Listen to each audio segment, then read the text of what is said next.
Votre bouche est une arme.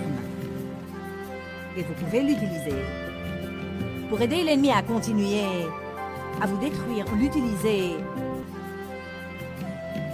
pour entamer la nouvelle vie que Dieu a prévue pour vous. Restez avec nous dans Jouissez de votre vie.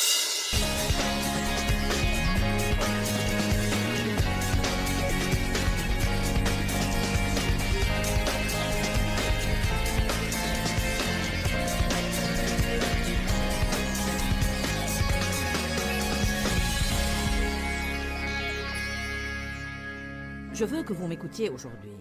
On est le produit de notre passé, mais on ne doit pas en devenir les prisonniers.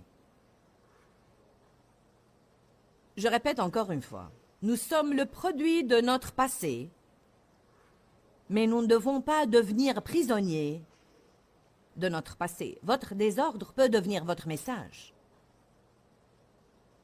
Votre confusion peut devenir votre ministère, et c'est ce qui s'est passé pour moi.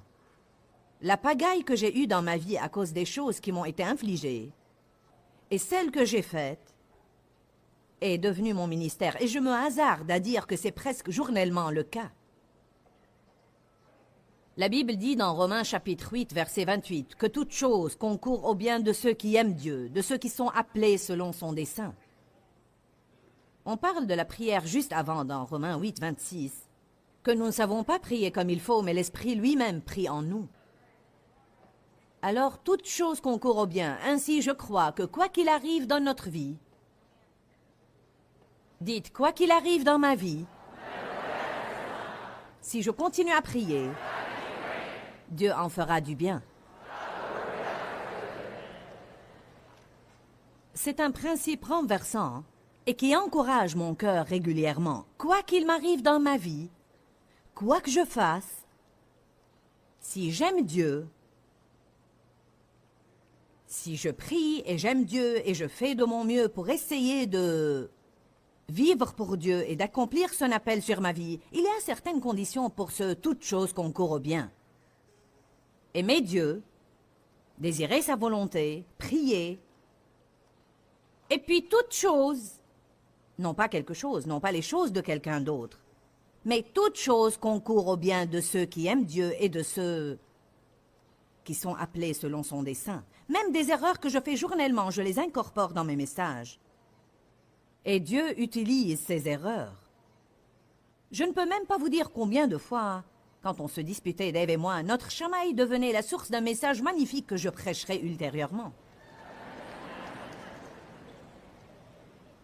Je crois réellement que mes erreurs concourent souvent pour le bien des autres.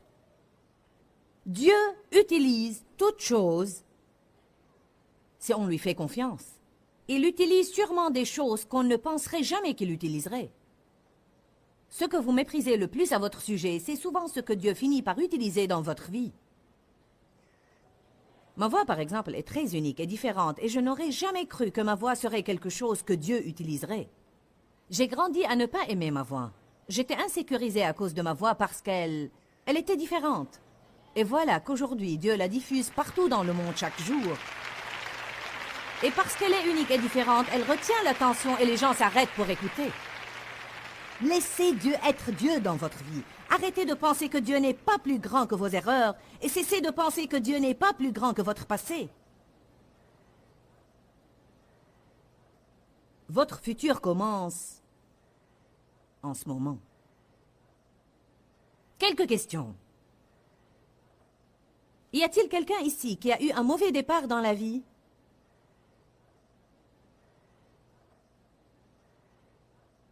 Peut-être avez-vous été abusé, rejeté, abandonné, maltraité d'une manière ou d'une autre. Y a-t-il quelqu'un qui a gaspillé n'importe quelle partie de votre vie?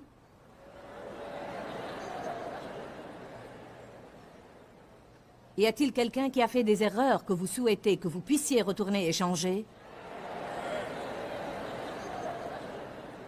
Regardez Ecclésiaste 7:8. Mieux vaut la fin d'une chose que son commencement.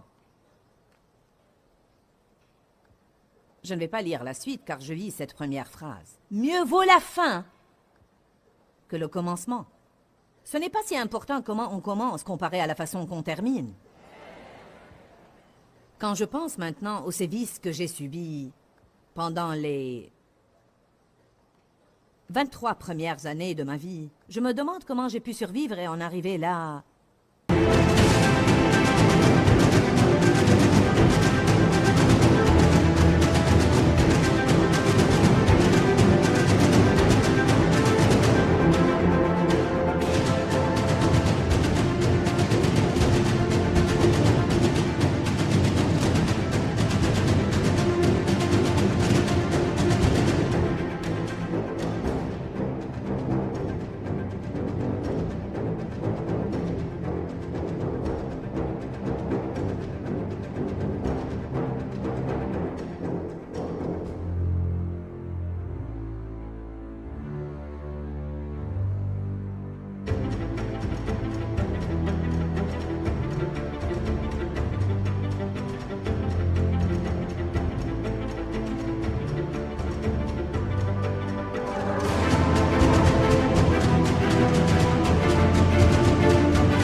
Où je suis aujourd'hui.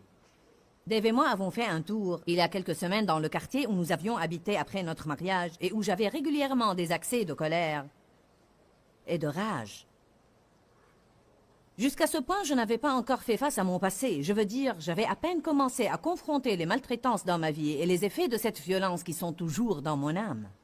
Je jetais toujours le blâme sur quelqu'un d'autre pour tous mes problèmes. Je jouais encore au jeu du blâme. Je n'avais même pas commencé à faire du progrès. Nous sommes passés devant la première maison où nous avions vécu et puis devant la deuxième maison que nous avions habitée. Puis nous sommes passés devant le magasin où j'allais souvent et le petit marché où je faisais mes courses. Je me rappelle comment je poussais mes enfants dans la poussette pour monter et descendre cette rue quand j'allais faire mes courses. Nous sommes passés devant le magasin où je revendais des bouteilles vides pour acheter mes cigarettes.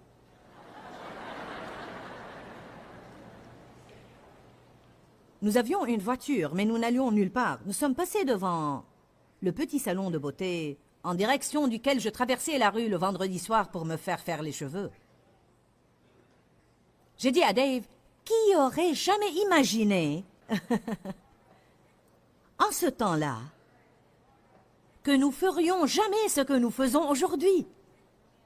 Laissez-moi vous dire quelque chose. Vous ne savez pas ce que Dieu a prévu pour vous.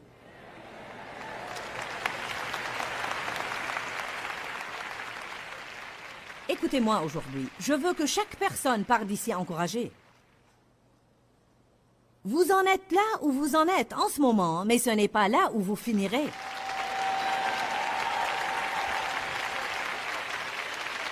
Vous avez un avenir. Dieu a un bon plan pour votre avenir. Amen. Allez à Éphésiens 2:10.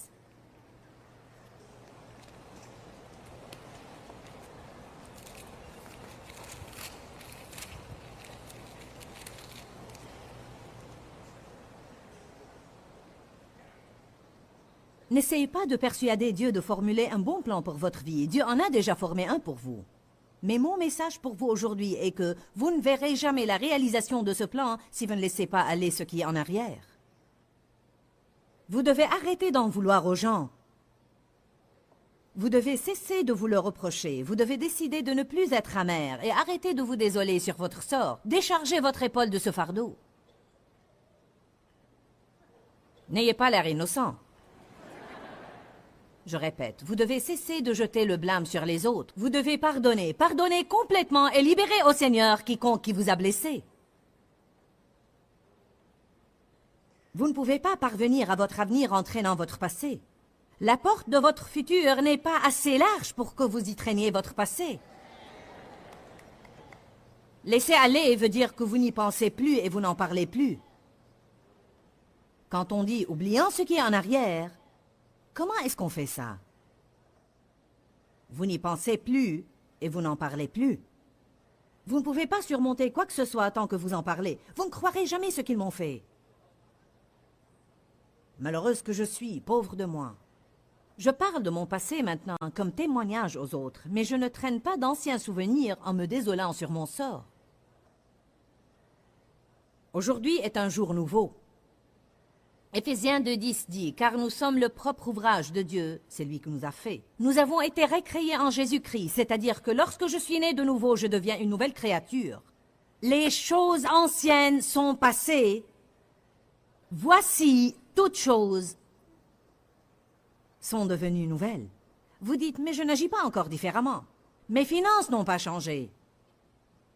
J'ai toujours mal. » Oui, mais vous savez, vous avez la semence d'une nouvelle vie à l'intérieur de vous. Mais vous devez relâcher ce qui est passé. Vous devez commencer à faire les choses d'une nouvelle manière. Ce qui fait obstacle à ce que les gens entrent leur destin, l'une des choses principales qui font obstacle à ce que les gens entrent leur destin, c'est toutes ces bêtises qu'on sort de notre bouche. Votre bouche est la plus grande arme que vous avez contre l'ennemi. Votre bouche remplie de la parole de Dieu est l'arme principale que vous avez contre l'ennemi avec le nom de Jésus, la puissance de son sang et tout ça. Votre bouche est une arme et vous pouvez l'utiliser pour aider l'ennemi à continuer à vous détruire ou l'utiliser pour entamer la nouvelle vie que Dieu a prévue pour vous. Vous pouvez dire des choses comme « Je refuse de vivre dans le passé. Aujourd'hui est un jour nouveau. » Je ne serai pas amer à propos du passé, je n'aurai pas de ressentiment. Frappez donc de ce petit pied saint les jours où cet esprit de Jérémiade se montre et vous invite à vous faire.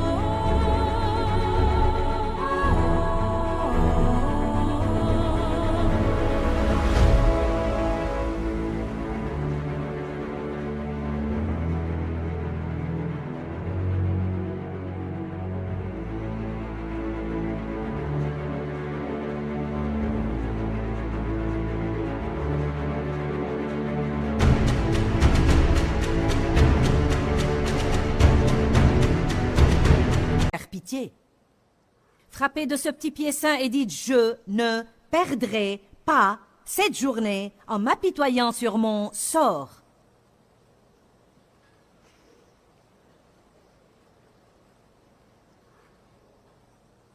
Je ne vous demanderai pas d'ouvrir à ce passage. Mais j'ai lu un livre récemment qui a pris ce verset comme base pour l'un de ses chapitres, un verset que je n'avais jamais travaillé ni entendu d'enseignement à son sujet. C'est le psaume 90, 12, et il dit « Apprends-nous à bien compter nos jours, afin que nous obtenions la sagesse du cœur. » L'auteur, qui est en fait Watchman Nee, disait qu'on doit considérer et compter les jours qu'on a gaspillés, et on doit obtenir la sagesse du cœur pour arrêter de faire les choses qui nous ont fait perdre ces jours. Et on doit se rendre compte du don précieux qu'est la vie, et on doit faire alliance avec Dieu et nous engager à lui et coopérer avec Dieu pour ne plus perdre notre temps.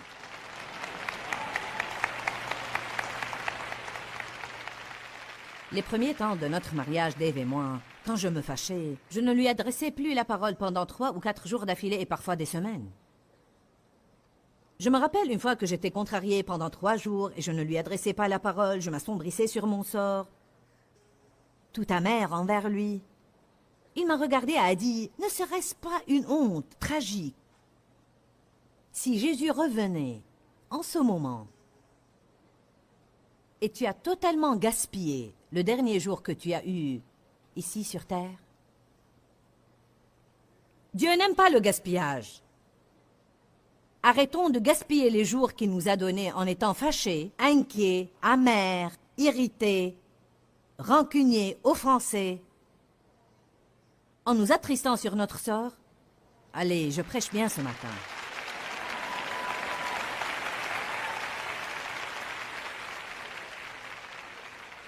Éphésiens 2,10 « Car nous sommes le propre ouvrage de Dieu, récréés en Jésus-Christ, pour que nous fassions ces bonnes œuvres que Dieu a prédestinées et préparés d'avance, afin que nous les pratiquions, suivre les chemins qu'il a préparés d'avance, pour que nous nous y engagions. Écoutez-moi ça, vivre la bonne vie. Vivre la bonne vie qu'il a arrangée au préalable et a préparée pour que nous la vivions. Prenez Jérémie 29.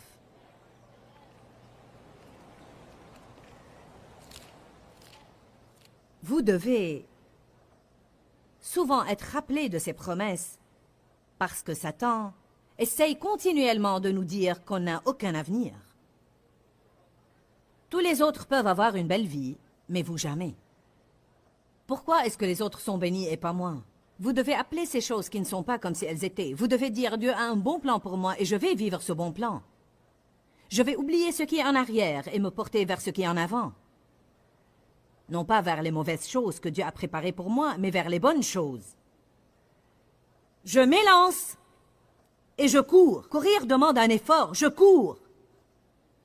Il va falloir identifier certaines choses que vous faites peut-être qui vous font obstacle et laisser tomber ces choses-là. Qui croit que Dieu a de meilleures choses pour vous que ce que vous éprouvez actuellement? Qui est d'accord que votre bouche pourrait être l'un de vos plus grands problèmes? Le deuxième plus grand problème est votre attitude.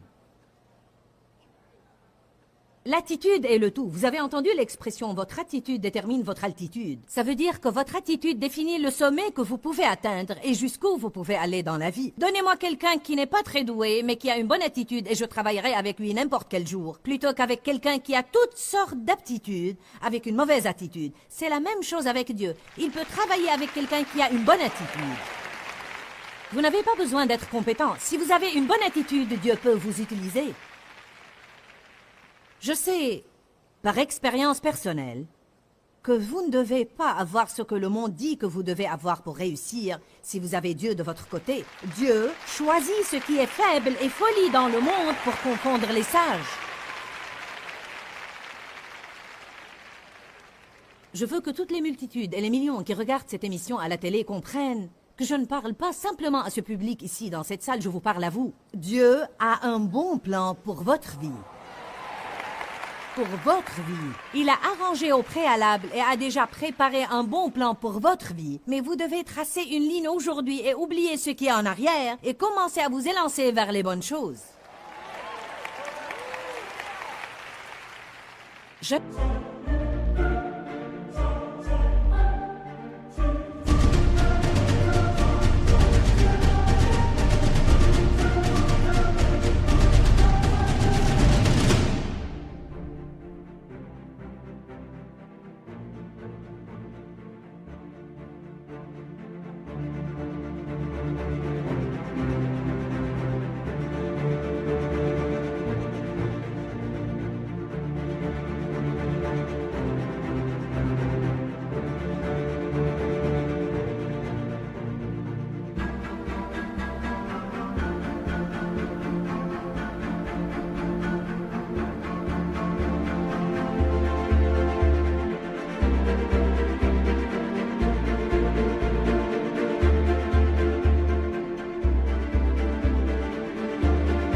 Ce que Paul a dit, je m'élance pour tâcher de saisir.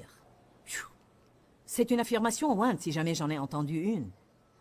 Je m'élance pour tâcher de saisir ces choses pour lesquelles Jésus-Christ est mort pour se saisir de moi. Jésus est mort, il s'est saisi de moi, il a un plan pour ma vie formé d'avance, il essaye de me guider dans ce bon plan, mais je vais continuer à écouter le diable jusqu'à ce que j'apprenne la vérité de sa parole, et je commence à comprendre que le diable est un menteur, et je ne suis pas obligé de vivre dans le passé. Je pourrais bien être le produit de mon passé, je peux avoir des attitudes qui sont le résultat de la manière dont j'ai été traitée, mais je ne suis pas obligée d'être prisonnière de mon passé.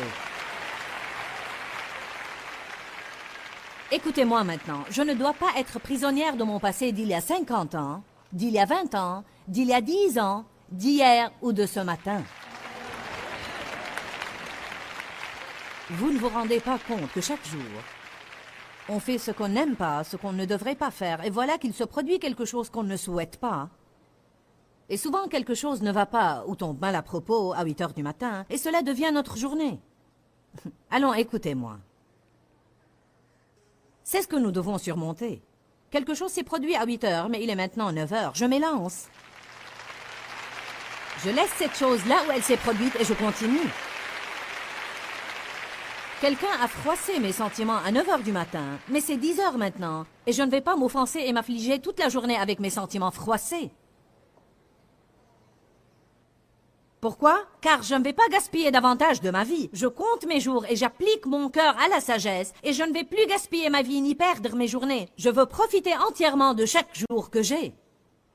Quand vous aurez mon âge, vous commencerez à sentir cela d'une manière encore plus forte. Ce n'est pas que je me sens vieille ou décrépite, mais j'ai vécu davantage de ma vie qu'il ne m'en reste à vivre, et ça porte à réfléchir. Ceux de vous qui ont 25 ans, vous pouvez penser que vous avez des jours à gaspiller. Moi, je n'en ai plus à gaspiller. Et en fait, un jour, vous serez aussi âgé que moi. Puisse Dieu utiliser ma vie pour que vous ne regardiez pas en arrière et comptez autant de jours perdus que moi. Jérémie 29, 11. Moi, je connais les pensées et les projets que j'ai formés sur vous, dit l'Éternel. Je connais les pensées et les projets que j'ai formés sur vous. Projets de prospérité et de paix pour vous bénir et pour vous donner l'espérance. L'espérance d'un bel aboutissement. Jean 6, verset 12. Jésus donnait à manger à la multitude. Et quand il eut fini, ils avaient encore plus de morceaux qui restaient qu'ils n'en avaient au début. C'est ce qui se passe quand Dieu s'engage dans votre vie. Vous commencez avec rien, et puis vous avez encore plus de reste que ce avec quoi vous aviez commencé. Jésus a dit une chose merveilleuse à ses disciples que je veux vous dire aujourd'hui, et je veux que vous compreniez le principe à l'origine. Ça m'apprend quelque chose sur le Seigneur que je dois savoir. Il a dit, rassemblez les morceaux qui restent, de sorte que rien ne soit perdu. Même si ma vie ou votre vie, si nous en venons au point dans notre vie où on sent comme si tout ce qui nous reste n'est qu'un tas de morceaux, un morceau de notre entendement, un morceau de nos émotions qui restent, rien qu'un peu de ceci et un peu de cela, où que vous regardiez, il semble y avoir un problème. Jésus dit, rassemblez les morceaux et apportez-les-moi, et je m'assurerai que rien de votre passé qui vous avait blessé ne sera perdu. Je l'utiliserai d'une manière ou d'une autre pour votre bien et pour le bien de quelqu'un d'autre. C'est une promesse formidable aujourd'hui. Alléluia! Eh bien, j'ai été maltraité, offrez ça à Dieu et laissez-le l'utiliser. J'ai été rejeté, offrez ça à Dieu et laissez-le l'utiliser.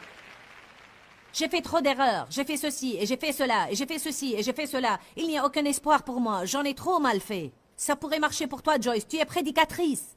Laissez-moi vous rappeler quelque chose, Moïse était un meurtrier. On ne pense pas à ces choses-là, on ne pense qu'au grand Moïse. Moïse était un criminel. Élie était un grand prophète, mais il a également fui devant une femme, Jézabel, et il est parti au milieu du désert et a demandé la mort. Il avait de mauvais jours. Gédéon était un lâche. David était adultère et assassin. Rahab était une prostituée, une putain. Jacob était un trompeur, un menteur, un fraudeur et un escroc. Matthieu était un collecteur d'impôts corrompu. Pierre était un homme orgueilleux qui parlait vainement.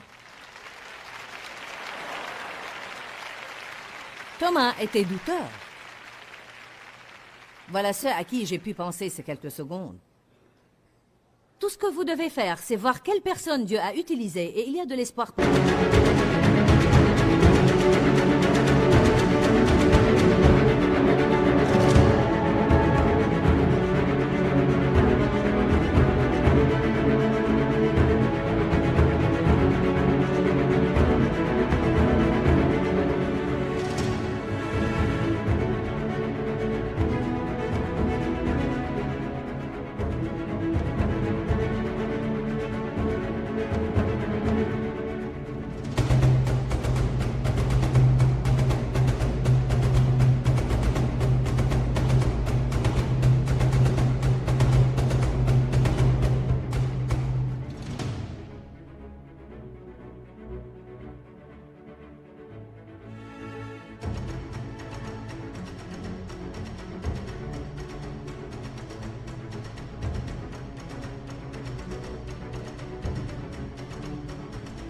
pour n'importe qui d'entre nous.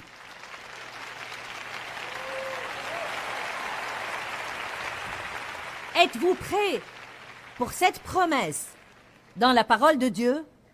Joël 2, 25. Je compense pour vous les années qu'ont dévoré les chenilles, les sauterelles, les hannetons et les criquets, cette grande armée d'insectes que j'ai envoyée contre vous. Je compense pour vous les années que le diable vous a volées. La promesse pour vous aujourd'hui est « Je compense pour vous ». Ésaïe 61, 3 est fabuleux. Il nous donne un diadème au lieu de la cendre, une huile de joie au lieu du deuil, un vêtement de louange au lieu d'un esprit abattu, pour qu'on devienne des térébintes de la justice, une plantation de l'Éternel pour servir à sa gloire. Il a pris mes cendres, il m'a donné un diadème et maintenant Dieu est glorifié dans ma vie. Il a pris mon deuil, un esprit abattu, et il m'a donné l'huile de joie. Maintenant Dieu est glorifié par ma vie. Dieu adore prendre les choses que Satan vous a fait et les lui frotter au visage en employant les mêmes choses que Satan a destinées pour vous détruire comme votre ministère pour aider les autres. Ouh, alléluia!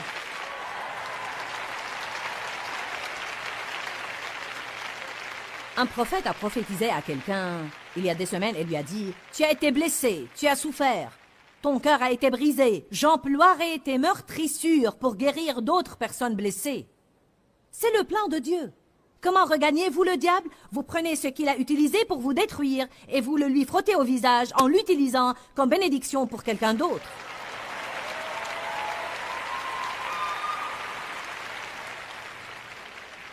Rassemblez les morceaux, que rien ne soit perdu. Apportez-moi vos cendres, je vous donnerai un diadème. Mais voilà le problème. Beaucoup de gens veulent le diadème, mais ils veulent garder leurs cendres ici, dans une petite boîte de souvenirs quelque part, pour qu'ils puissent certains jours se désoler et s'affliger toute la journée sur ce que c'était.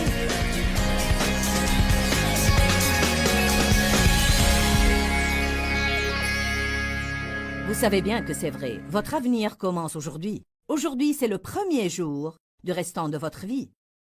C'est si merveilleux qu'en Christ on puisse avoir de nouveaux commencements. Nous sommes des produits de notre passé, mais nous ne devons pas devenir les prisonniers de notre passé. Prenez une décision de cesser de gaspiller vos journées. Ne soyez pas déprimés, découragés, écrasés, désespérés, parce que c'est une perte du temps que Dieu vous a donné. Pourquoi, Seigneur, pourquoi? Dans ce livret, Joyce Meyer nous enseigne à travers la parole comment être délivré de la confusion. Pour obtenir ce livret gratuitement, écrivez-nous à Joyce Meyer, boîte postale 40095-6300 Larnaca, Chypre. Ou bien visitez notre site web www.joycemeyer.org/fr.